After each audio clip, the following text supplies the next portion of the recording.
I think I should have been a judge. I just love pounding this. Let us pray. Almighty and ever-living God, source of all wisdom and understanding, be present with us as we take counsel for the renewal and mission of this your church. Teach us in all things to seek first your honor and glory. Guide us to perceive what is right, and grant us both the courage to pursue it and the grace to accomplish it through Jesus Christ our Lord. Just a few notes as we get started here. I want to say how excited I am. This is the first time that we have gathered as a hybrid church. We have had other Zoom annual meetings, but the first time we've done it in two different realities. For those of you who are joining us by Zoom, I just want you to know, for those of you who are joining us by Zoom, I want you to know how exciting it is for us to see you. I mean, my God, Sweezy, we haven't seen you. And Lisa, the Biddings from Massachusetts, and the Webbs from New Jersey. In Kent, you're joining us from Texas. Kent, and our heart goes out to you about your brother's death. Very, very, very sorry. We got Brian down in Florida. And so without going through everybody here, I just want to show that to everybody who's in the room of all the names of the people who are gathered here with us today. I want you also to know that this is the first time we've done this, so that if there is a little bump in the road, just hang in here with us. I'm very, very grateful to Jill Sekoulis, as I am for all things. As I said at the 8 o'clock service this morning, Jill goes home once in a while. She works very hard for all of us. We're doing a new thing. If you're having digital issues, Jill or Justin will help to try to take care of your bumps and your jumps, and they are monitoring the chat room.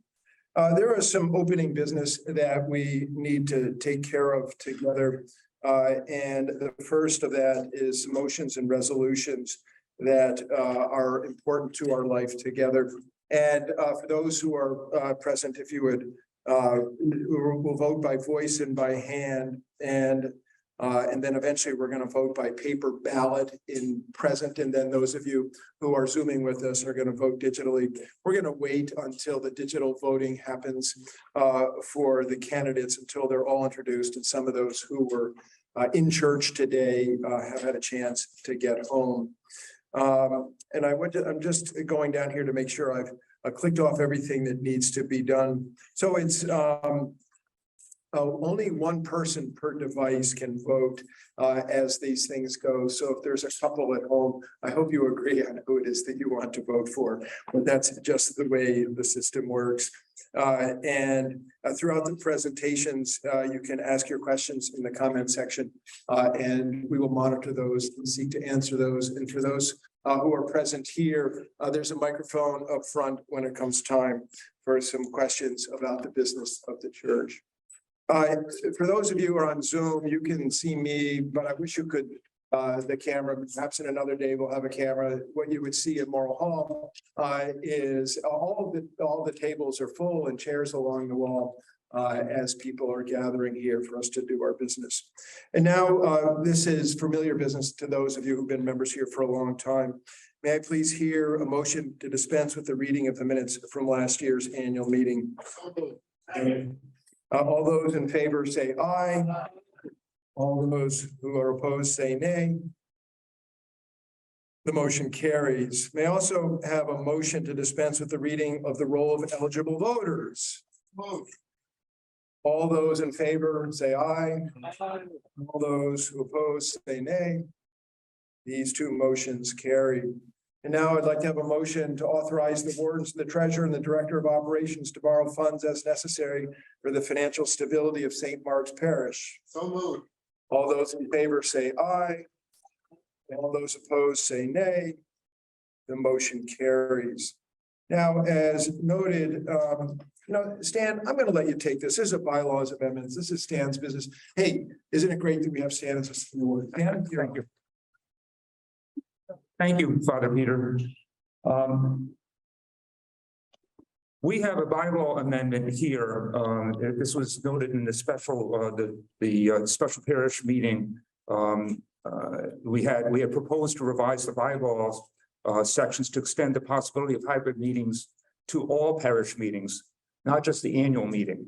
That was approved in November. However, the language that was published at that time was limited to annual meetings. So we have a proposal here to amend the bylaws that would provide for hybrid meetings at all meetings, not just the annual meeting.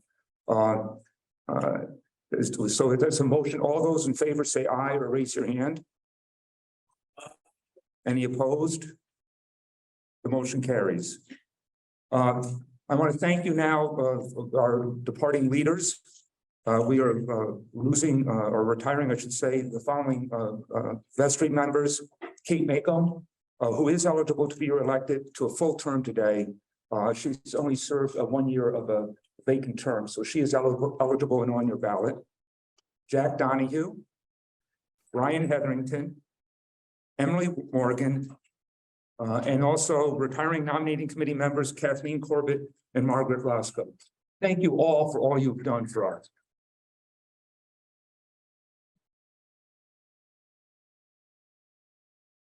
So a word about the elections. Today we are electing a total of 5 to the vestry, 4 to fill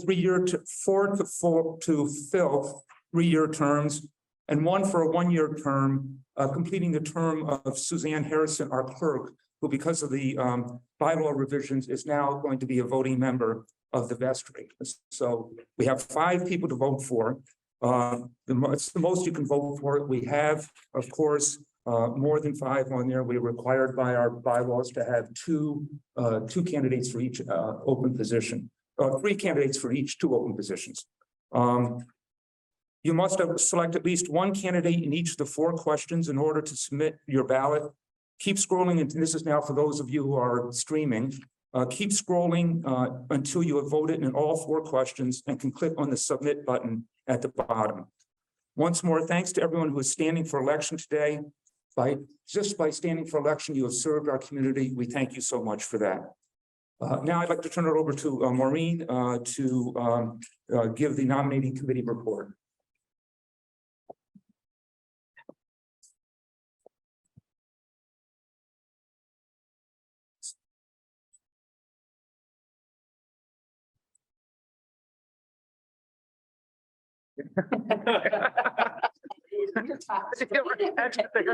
Okay, thank you. Good morning, everyone. I'm so grateful to my fellow nominating committee members, Kathleen Corbett, Jill Ernst, Nancy Meany, Bill Post, and Margaret Roscoe for their thoughtful discernment and enthusiasm in selecting this amazing slate of candidates. And to Jill Sakoulis for always being there for our endless questions. Before the voting takes place today, I want to share a thought with the vestry candidates who listened to their hearts and said yes when they were asked to run. Please remember, if you don't get elected this time, know that you are in good company. It's happened to many of us, myself included. Me too. And know that you are beloved members of our church community, and please don't get discouraged. Don't let it discourage you from running again in the future. Candidates, when you hear your name, please come forward or raise your hand if you're on Zoom. Not everyone is here today. Here is the officer slate: Senior Warden Stan Twardy, Junior Warden Janet Prill, Treasurer Tim Dann, Clerk Suzanne Harrison. Now our 8 stellar vestry candidates: Sam Cooley, Jennifer DeLippi, Libet Field. You can stand, Libet. Kate Mako, Kent Percy, Amanda Sutton, Ali Van Ness, and John Wokey. Thank you. And now here are the 6 nominating committee candidates: Alix Armstrong, Jack Donahue, Ryan Hetherington, Nancy Meany, Emily Morgan, and Jennifer Palmer. And lastly, our 2 alternate diocesan convention candidates: Lisa Clark, I think I saw Lisa up there, and Cindy Still. Thank you so much, candidates, for your willingness to serve your St. Mark's family, and thanks to everyone for voting. Thank you.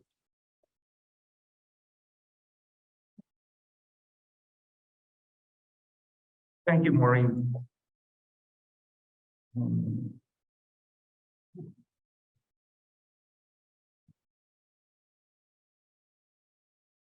So just to remind everybody, to be an eligible voter pursuant to our bylaws, you must be 16 years of age or older, must be listed as a baptized member of St. Mark's, must be a financial contributor of record for the year for the 2022, must be a faithful communicant, having taken communion at St. Mark's at least 3 times during the past year, and must be a faithful attendee at the services of the parish.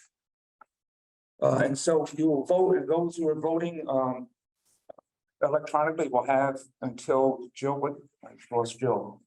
When Jill will we? Oh.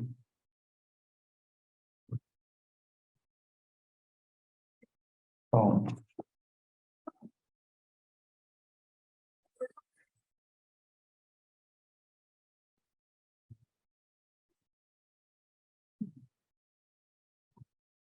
Yeah, I'm sorry, are there any nominees from the floor for the vestry or any of the positions? Okay. Haven't seen none or heard none. You can now vote. Jill, how long will folks? Folks, if the folks voting online, please just go ahead and vote. And when I've seen that everyone's done, I'll close it, but I'll give you about 10 minutes or something. And everybody in the room, if you haven't already turned in your ballots, the ushers will now collect the rest. Thank you all. And thank you, ushers, for collecting all of these. And those, if people do not have ballots, they're at the table. If you can't find it at the table, go over on the side. Thank you. I will now do my report. It's been an honor and privilege to have served as your senior warden since 2019. Thank you for your trust in me. In the past, I have identified and discussed the challenges we face. In 2020, it was proposed CCRC across the lawn. In 21 and 22, it was COVID and how we were dealing with COVID. Those were issues that really were out of our control. As I identified in my remarks during the service 3 weeks ago, the challenge, and as Father Peter pointed out in his wonderful sermon today, the challenge this year is a financial one. The good news is this is a challenge we can control. The problem we have simply is the outstanding product that we deliver is not supported by the pledges we receive. So I was a physics major and a math minor, and so I think of life in terms of math equations. And this would be an equation for all of you who remember your math, that the product delivered is greater than the pledges received, okay? Before I talk about the revenue side of the equation, let me remind you of the product that we deliver, the outstanding product we deliver, or products we deliver, and perhaps in some instances, inform you of some of the products. All of us obviously are aware of the services, Sunday morning services, 8 o'clock, 9 o'clock outside, which has become a thing for many people following COVID, and the 10 o'clock service. We all benefit from the great sermons given each Sunday by our clergy and some guests that we have. But let's look behind a bit, if we can, to the behind what takes place on Sunday and what it takes to deliver just the Sunday product. Obviously, our 3 great clergy, the streaming that takes place at the 10 a.m. service, the music and our wonderful maestro, Ned, and the choir. Childcare, many of you know this, but many of you don't. The childcare during our 10 a.m. service, we have 4 nannies, 4 paid nannies who take care of children. I think 2 or 3 weeks ago, we had 18 in the childcare, were those 4 nannies. Also, we know this, we see children come in from church school every morning, but we are running a church school. And normally we're here for the world's greatest coffee hour. So these are all things that take place every Sunday, and it takes people and money to deliver on all this. In addition to these Sunday services, we have daily morning prayer and a Wednesday noon service. We all see and watch the weekly podcast, All Revved Up for Sunday.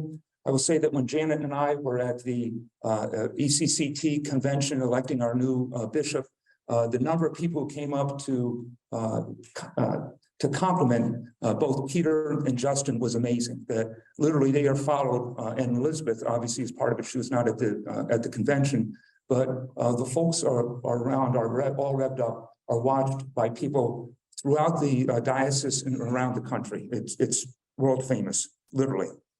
Father Justin has his weekly seminar on God, grace, and gumption about Karl Barth, who, again, going back to my physics days, I love this description. He was called the Einstein of 20th century theology. We also have the world's greatest Christmas pageant. Our clergy conduct weddings and funeral services. For our children, we have St. Mark's Storytellers. We have Meet in the Middle for 5th to 7th grade, 8th grade confirmation class, and Fully Alive for high schoolers. We have been involved and engaged in the anti-racism work, which has been recognized by the ECCT for what we have been doing. Obviously, there's more to do, but we have been very active in that. Again, have been recognized for the product we deliver there. We're about getting ready for the Lenten Maranatha house churches.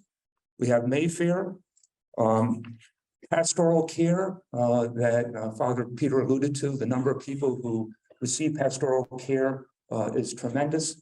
And I'm reminded of a comment that when David Klau was our treasurer, he made at one of our executive committee meetings. He said, "You know, I found an entry for a hotel room. I was wondering what that was for. It seemed as though, you know, that was a mistake. And it turned out that we were actually paying for a hotel room to keep someone off the streets. And that is where some of our money goes and what we do for people. We heard that Laundry Love is about to hit its 5th year. We have the Gospel Garden. And as one member of our vestry said, faith is free, but running a church costs money. Besides our clergy, it takes a staff to produce this product. While we have grown dramatically over the past 14 years under Father Peter's leadership, the staff sizes remain the same. And it costs money to maintain a church property. We see that with the scaffolding with the Veritas at the service today. And then there are significant expenses for our digital ministry. Before turning over to the revenue side of the equation, I'd like to make one more comment and observation on the expense side of the budget sheet. Over the past 3 years, the non-compensation and benefits expenses have declined, gone down by 1.6%. Think of that, we're spending 1.6% less here over the last 3 years, notwithstanding what's going on with inflation.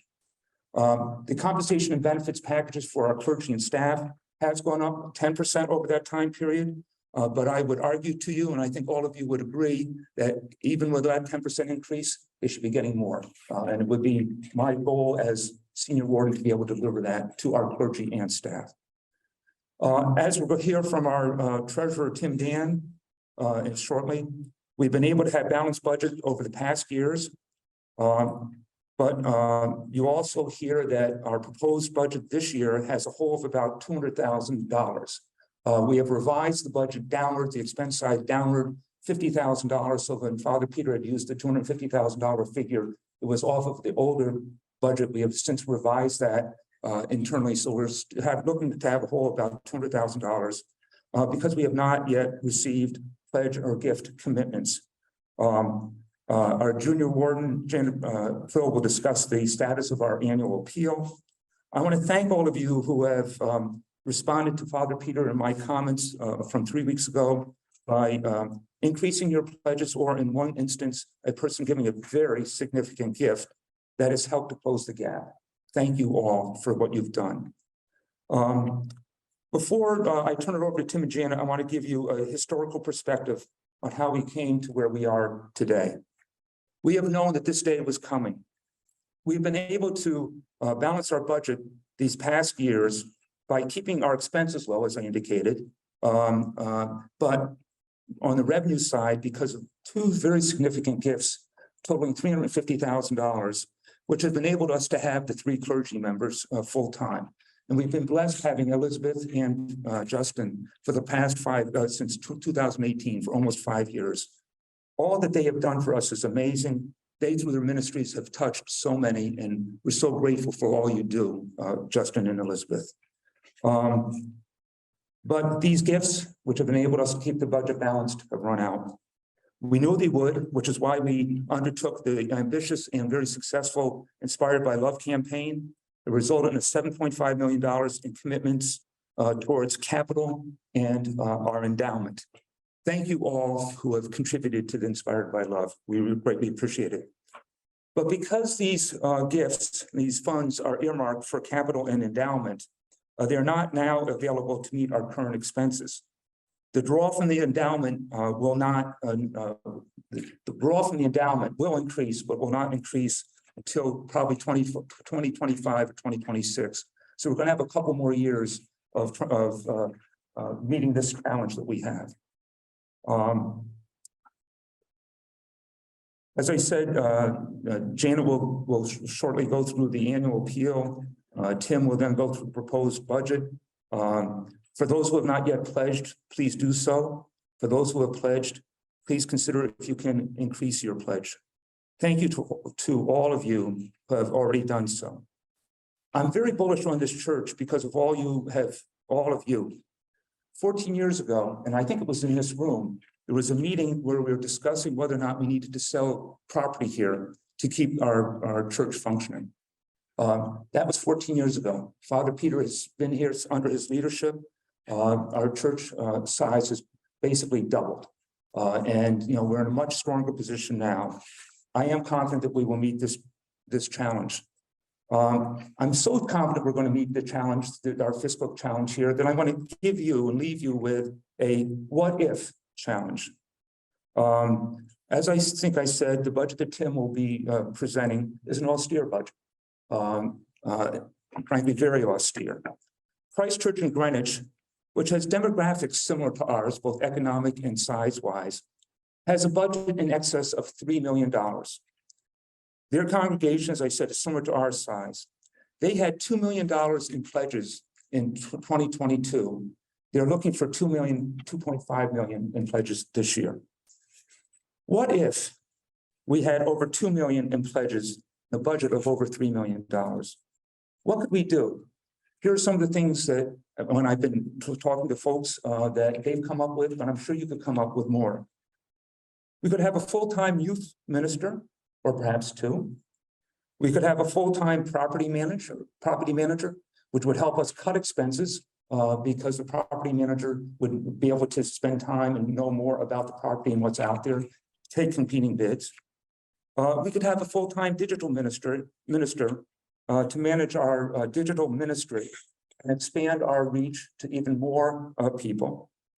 In short, more resources would mean we could help more people, reach more people, and build a more vibrant community. Thank you for all you do for this community. I know that because of you, we will meet the challenge.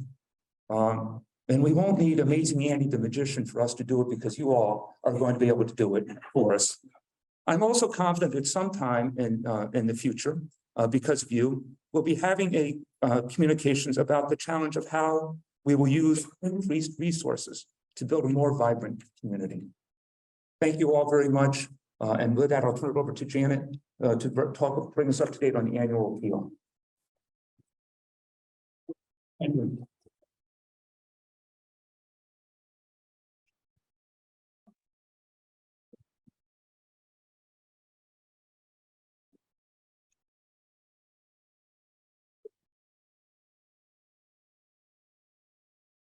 The easiest things are the hardest there. Thank you, Stan. Again, I'm Janet Prill, and I'm very pleased to be your junior warden. Let me share the screen if I can. First, I would like to thank and express our sincere appreciation for the annual appeal team that's listed on the chart in front of you, who rose to the call and are helping to run this campaign with the able leadership, of course, of our Director of Stewardship and Development, Laura Watt. In addition, we'd like to offer a sincere thanks to all those who have pledged. As you can see, as you've heard, currently 278 households. And additionally, to those who have responded to Father Peter and Stan's recent updates and appeals. This has really moved the needle, and we so appreciate your support. Now, I'd like to give you a clear picture of where we are with stewardship.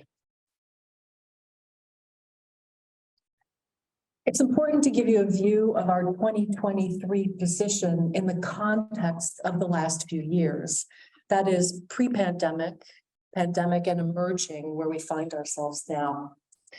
In 2019, pre-pandemic, we received 325 pledges. And when gifts are also included in that number, it goes up to 348.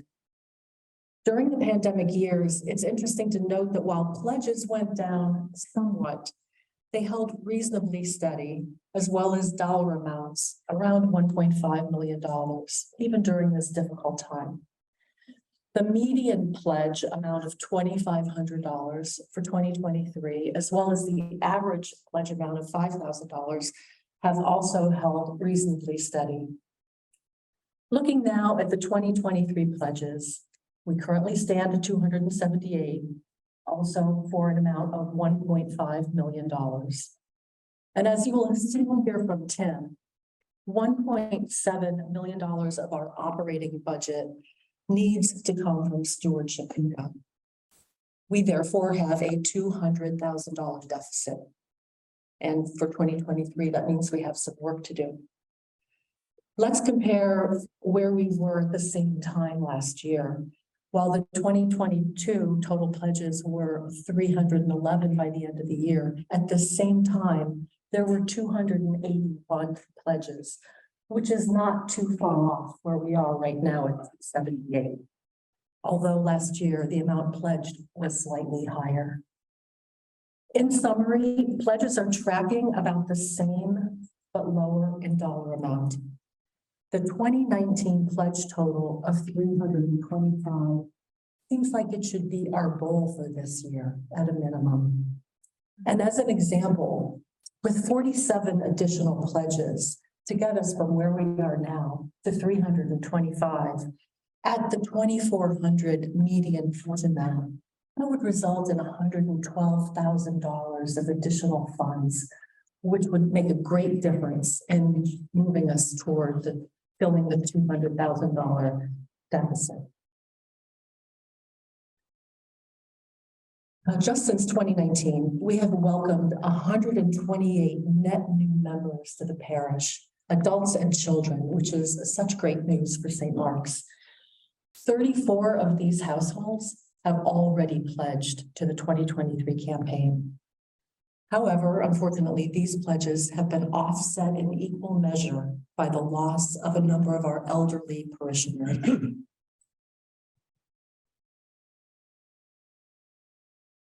At the January Vestry meeting, it was clearly voiced that we must tell the parish what we need.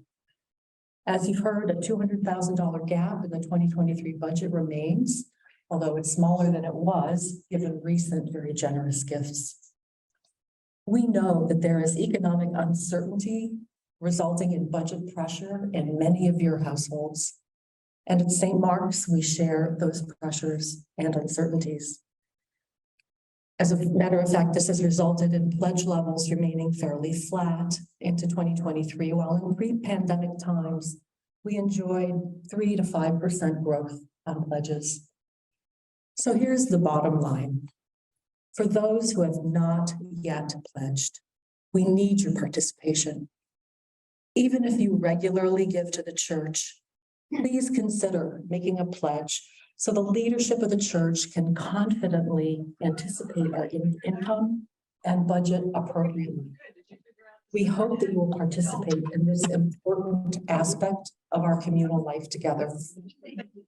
For those who may be able to afford more, whether you're able to increase your pledge or make an additional gift, your additional assistance would be greatly appreciated. Thank you very much.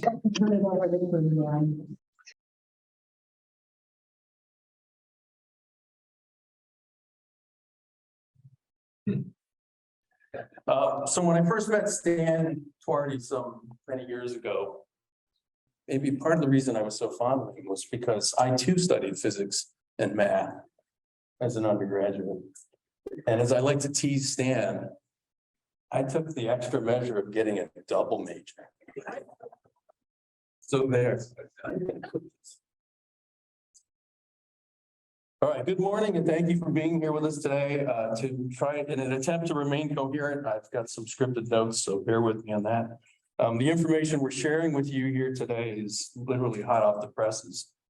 We received the necessary materials supporting what you'll be seeing here today from our outsourced bookkeeping service, eCratchit, just a few days ago this week.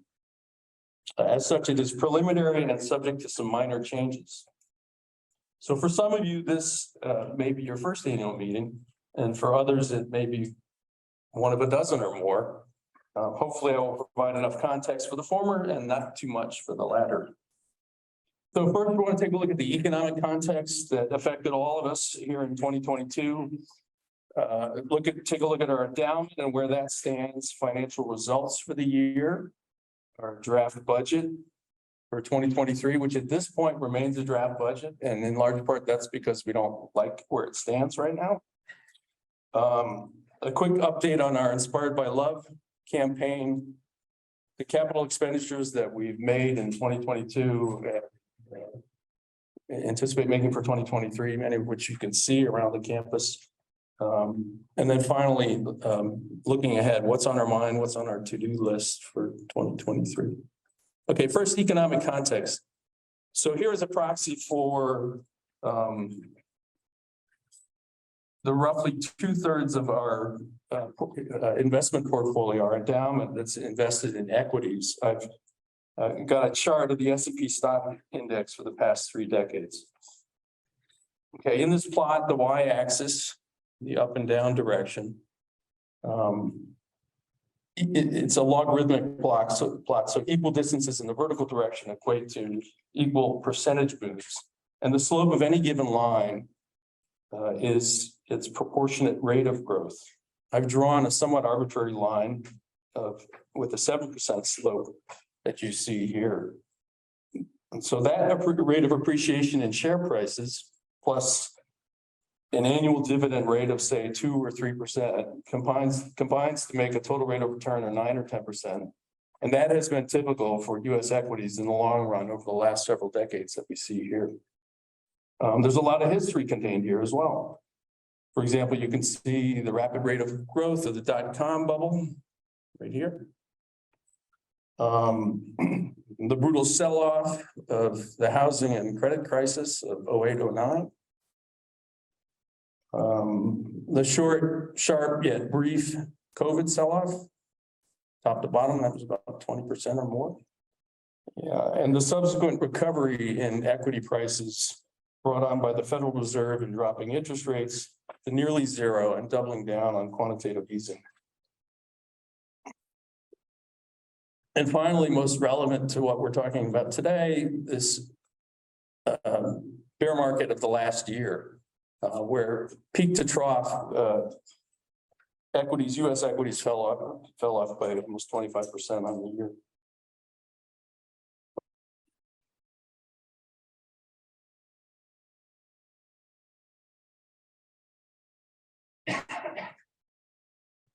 Sorry. Much better with a mouse. Okay, next chart, we're taking a look at interest rates over the last, that same period, the last 3 decades. Here I plotted the Fed funds target rate, which is the step function in dark blue, and also the rate of return, the yield on the 10-year US Treasury note. So note overall, we've had a 3-decade bull market with interest rates declining from around 9% to the incredible low of essentially zero of 2021. And then again, most relevant to what we've experienced most recently, one of the most rapid rates of increase that started just at the beginning of this past year.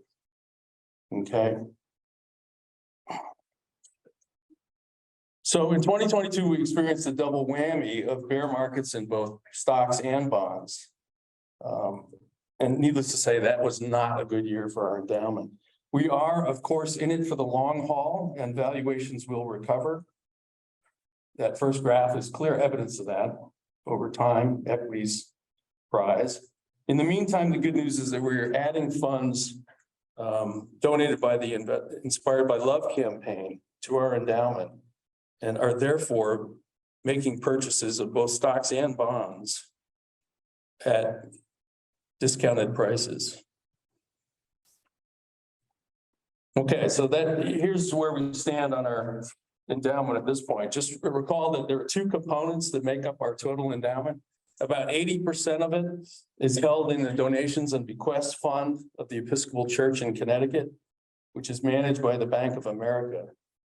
And the other 20% is in our share of the Lancaster Trust Fund, which is managed by Deutsche Bank. We have control of the Donations and Bequests, or D&B fund, insofar as we may choose our investment manager, but we are passive beneficiaries of the Lancaster Trust. In either case, our investments are completely outsourced to managers. We can see from the pie chart here that we are overall currently invested in roughly 2/3 of our portfolios in equities and just over 1/4 in fixed income instruments. Overall, this is a fairly conservative orientation, with the D&B portion of the endowment the more conservative of the two components of our overall endowment. Our endowment at the end of the year of 2022 stood at just about 8 million, net little changed over 2021. That, despite D&B experiencing and reporting a loss of 13.6% for 2022. The difference, of course, was made up by funds that were added thanks to the Inspired by Love campaign. I don't have rates of return at this time on the Lancaster Trust. They're not on this chart, but when they're available, I will update the chart.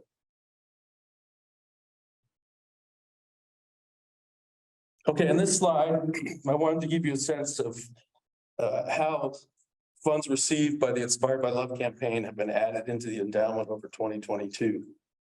Okay, so in the second column, I have the amounts that were added and the dates at which those ads were made as a proxy for where the equity portion of our investments were. I've just put in here the S&P 500 as a proxy and where it was just in price change on the year at those points.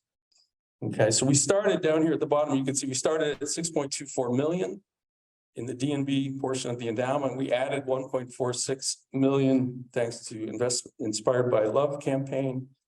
Our draw, which goes to help fund our operations, we took out 266,000 over the year, and we ended with 6.49 million, implying just a backed out figure, not an accounting figure of just under $1 million in loss due to the bear market.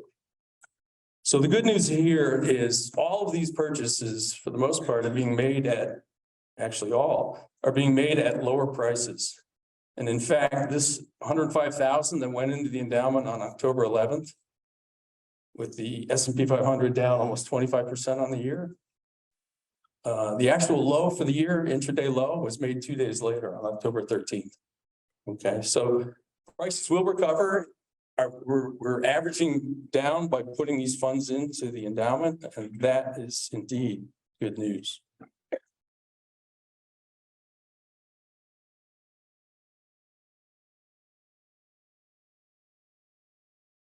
Okay, on this slide, I just want to emphasize that point and show how prescient the architects of the Inspired by Love campaign were. Our annual draw from the endowment is calculated by a percentage. For the last couple of years, that percentage has been 5%. That gets applied to the funds held in the endowment, but priced at the average share price of the preceding 12 quarters. So for example, the calculation that was just made in October to determine our draw for 2023, which is what we see down here, that amount from D&B portion is 339,000. was calculated using these 12 prices applied to the number of shares we held at that point. So as soon as monies go into the endowment from the Inspired by Love campaign, they are instantly effective at increasing our ability to draw money from the endowment into our reserve. So here I've just arbitrarily put out two paths for the DNB share price going forward. The red is a 5% rate of return, and the green is 15%. And then calculated at each year, each October, what those average 12 preceding quarter share prices will be, generating what we see down here, which is our draw from the DNB portion. So by 2026, just taking the average of this mid-range, our draw versus 2023 of 339,000 will have increased by 203,000 to a level, using the midpoint here, of $542,000 a year. So these guys were geniuses who put this together. This is exactly what they were attempting to accomplish. It takes time, as you've heard already, to get to that point. But by getting to that point, we will alleviate stress on our operations by filling the revenue void that we have now, thanks to the bolstered and right-sized endowment.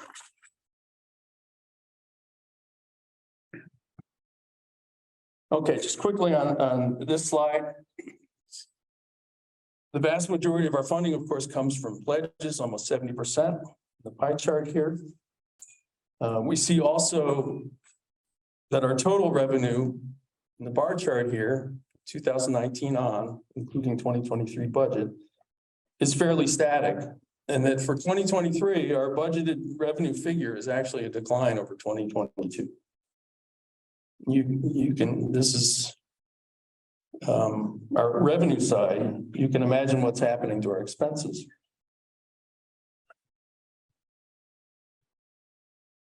Which is here. Again, the majority of our expenses go to compensation for our staff. We're a people business.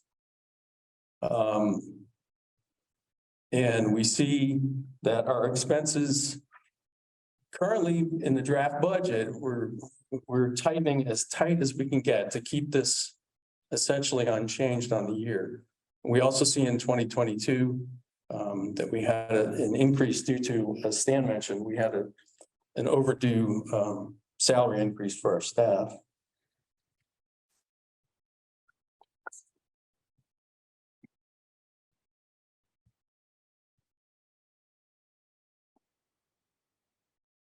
Okay, so here we go with income and expenses and operating results for 2022 in light of recent years. Okay, note at this time that for 2022, our bottom line deficit is roughly 36,000. And that is after benefit here of our new clergy gift fund of 156,000 that we're using for 2022.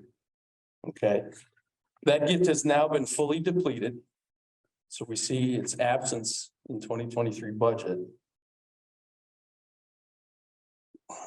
And as it stands now, our deficit for 2023 is 26,000. Now you've heard earlier 200,000 reference to that and to 250,000. The 200,000 is because right now this pledge gift and plate figure of 1.733 million is aspirational.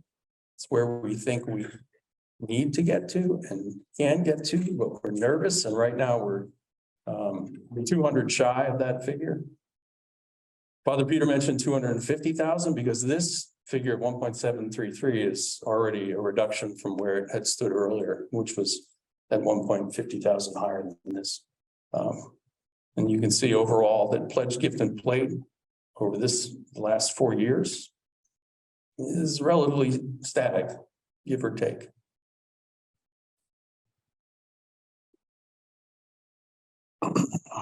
Okay, we're concerned, as I mentioned, about this revenue figure, but this deficit, should we make that figure of 26,000 for the current budget draft for 23, is after some fairly draconian expense reductions. You can see all other expenses for 2022 at 922,000. We're currently budgeting 837,000 for 2023. That's an $85,000 decrease. So I'm concerned that this number is attainable. So some examples of cost savings that go into this $836,000 figure. And we're trying to make savings without cutting into muscle, as Father Peter likes to say. So we're not going to make Advent wreaths in December of 2023. That's out. We've reduced our flower budget. We will eliminate some mailings in communicating with our parishioners. We will manage our thermostat with an eye toward thrift. And it's not as easy as it sounds because our thermostat system is in need of modernization. Our professional budget has been slashed. We've had to say no to Ned's incredible program when he's wanted to add paid singers. So these are just a few. Okay, other quick points to note.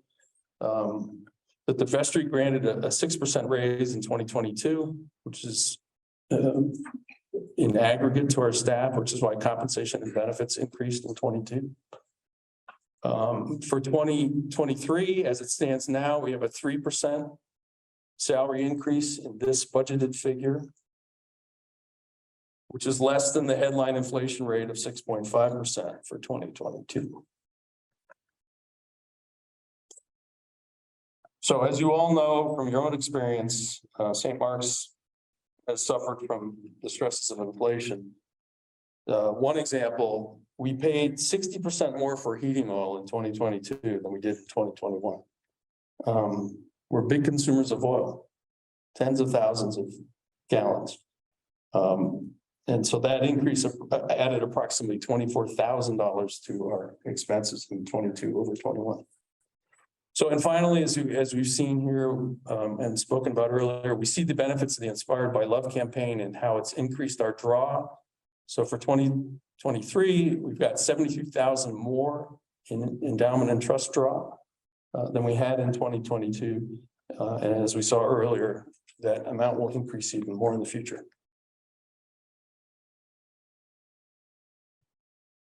Okay, hopefully quickly, a summary of the Inspired by Love campaign as it stands. What an amazing accomplishment, 7.5 million. I mean, that is incredible. Somebody deserves a medal for that. To date, we've received roughly 43% of that amount that has been pledged, 3.2 million. As you recall, hopefully, the Vestry has designated that in total 2/3 of the IBL campaign funds will go toward our endowment, with the remaining 1/3 being designated for capital expenditures.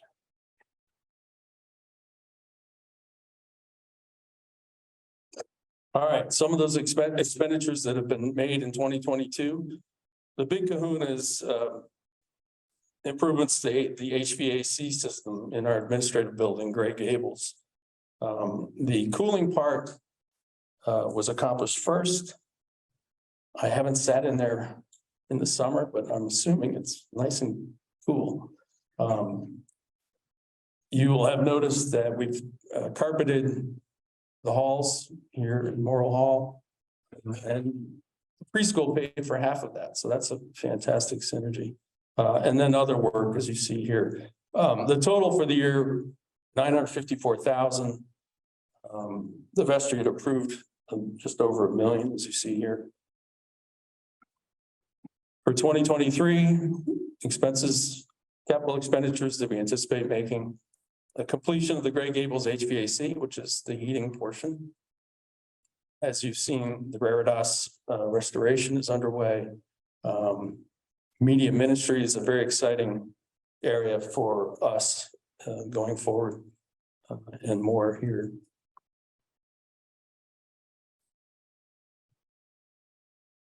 So I'm not sure whether it takes a village or it takes an army, but the folks who support the financial component of our church are just amazing.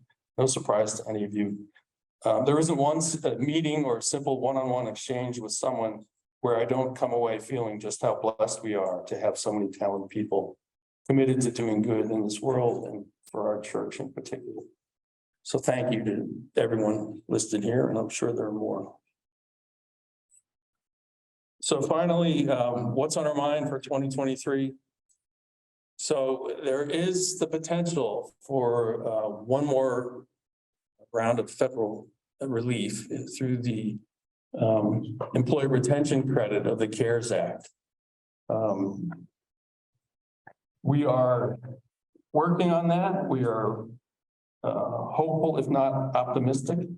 But it may take the better part of the year before we receive any monetary benefit from this. So I've started making connections with other treasurers in the area, thinking, wow, can't we all benefit from how our peers and other churches are handling the challenges that face us?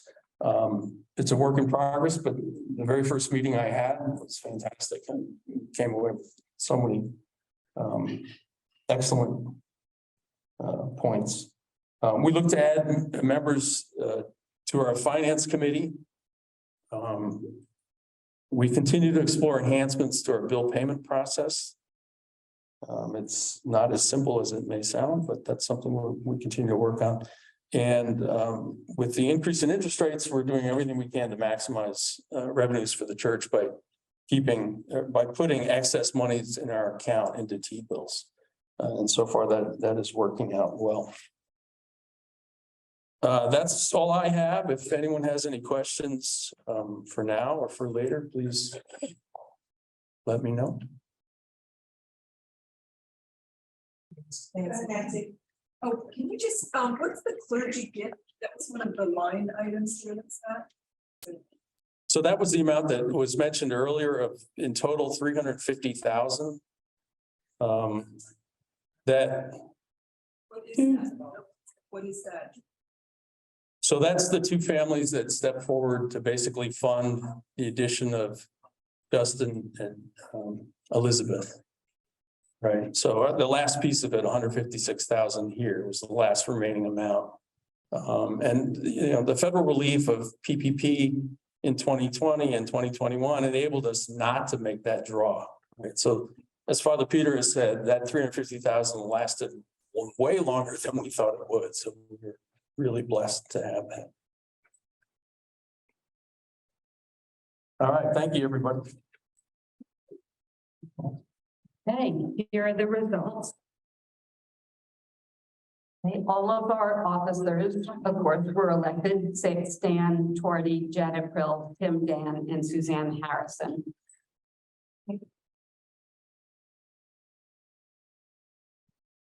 Vestry. Okay, I'm going to name, these are, let's see, there are 4 that are going to be nominated, and I'm sorry, 4 that serve for 3 years, correct, Stan? Okay, and those 4 that will serve for 3 years are Jennifer DeLippi, Kate Mako, Ali Van Ness, and Kent Percy. And then serving 1 year will be Amanda Sutton.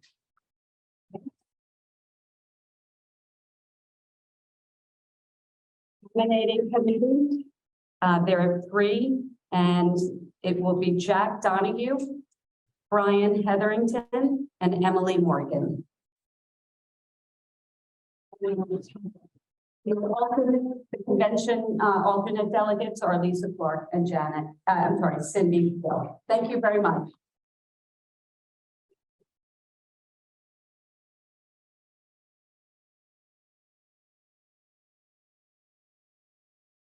Thank you, Maureen and company.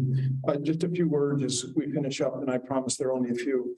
First of all, thank you to those who offered themselves and were not called or elected to the vestry. As Maureen said at the outset, be not discouraged. And I always tell everybody that I've never been elected to anything that had more than 3 or 4 people voting. The next thing is just a comment here. How many of you are math and physics majors? So look out. Okay, one, that's why you're in business for yourself. I just have to say, there's going to be a test that will follow. Very exciting. When Tim was going through his review, I said to Cliff in the back, this is a full service operation. Now that you all have great understanding of the economic realities that we're facing here, Tim, God bless you. Thank you so much for all the work that you did today. It was really, really wonderful to understand us in the context. This is the mega trends I was talking about in my sermon here earlier today.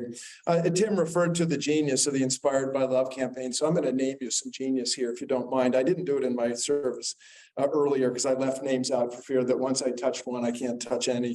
I have to touch them all. But Brian Hetherington and Suzanne Harrison and Don Palmer, who's sitting right here, Janet Prill, Tom Berardino, and Laura Watt. This was the heart and soul of that campaign that met weekly, and each and every one of them contributed in ways that would just leave your jaw on the ground. And and the other part of that genius is all of you who gave. I just completely moved by those of you who put your money where your soul is, and that's what that campaign is about. Incredibly grateful to all of you. I'm wildly grateful to those who are leaving the vestry, and Jack Donahue and Brian Hetherington and Emily Morgan. Just to say, it would be hard to summarize the contribution that they have made to us as a Jesus community, but to say thank you to all of them, and also to say, hey, for one, and welcome to the future. This is the way every annual meeting is going to be going forward. The hybrid world is the world we live in, and so this is our future, and it's been a great success. Before I say a final blessing, anybody have a final word that the Lord has put in their heart to be known to all of us? Anybody with the word?